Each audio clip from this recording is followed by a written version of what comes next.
एक जगह संत श्री मलुकदास जी की जमात पड़ी हुई थी।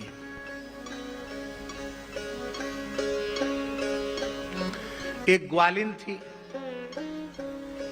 उसकी संत सेवा में बड़ी श्रद्धा थी और उसका पति था वो बहुत दुष्ट प्रकृति का था, बड़ा विमुख था। वो साधु संतों को बिल्कुल नहीं मानता था। तो ये बेचारी चोरी करके अपने पति की नजर से बचा के दूध दही घी संतों के यहाँ सेवा में पहुंचा देती थी। और जब पति को पता चलता तो गाली भी खानी पड़ती, पिटाई भी खानी पड़ती। एक दिन ऐसी घटना घटी, उस ग्वाले का एकमात्र 16-17 वर्ष का किशोर पुत्र सर्प के डसने से मृत्यु को प्राप्त हो गया, मर गया। अब उस ग्वाले ने कहा, इसी को कहते विपरीत ज्ञान। उस ग्वाले ने कहा, इन निठल्ले मुंडे बैरागियों को, बाबाओं को तुम जो खिलाती पिलाती हो ना, इसी पाप का फल है, ये बेटा मर गया।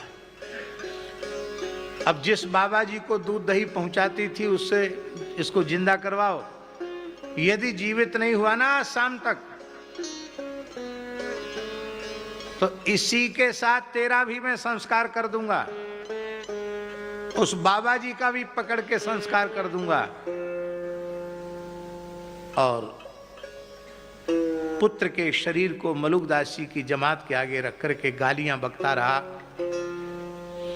बाबा शांत चित्त बैठे रहे। वो तो गालियां बक के चला गया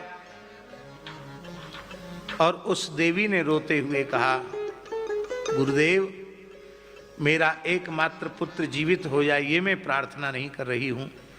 मैं ये प्रार्थना कर रही हूँ, ये संसार के विमुख प्राणी वैसे ही इनका माथा बिगड़ा हुआ होता है, कहीं ऐसा न हो कि संत सेवा कलंकित हो जाए, लोग कहने लग जाएं कि साधुओं की सेवा करने वालों को यही मिलता है फल। इसलिए भगवान की भक्ति की लाज, संत सेवा की लाज आप बचा लीजिए। मेरे पति को कैसे भी करके भगवत शरणागत कर दीजिए, भक्त बना दीजिए। उसकी पुकार मलुकदास जी ने सुनी, अपनी धूनी में से चिमटा उखाड़ा और अपनी तर्जनी उंगली में चिमटा की नोक धसाई और ऐसे करके उस बालक के नासिका के मुख के पास ऐसे करके उंगली से दबाया।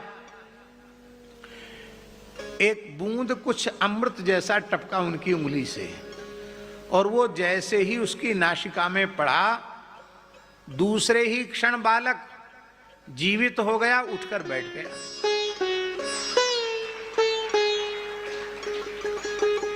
ग्वाला भी शरण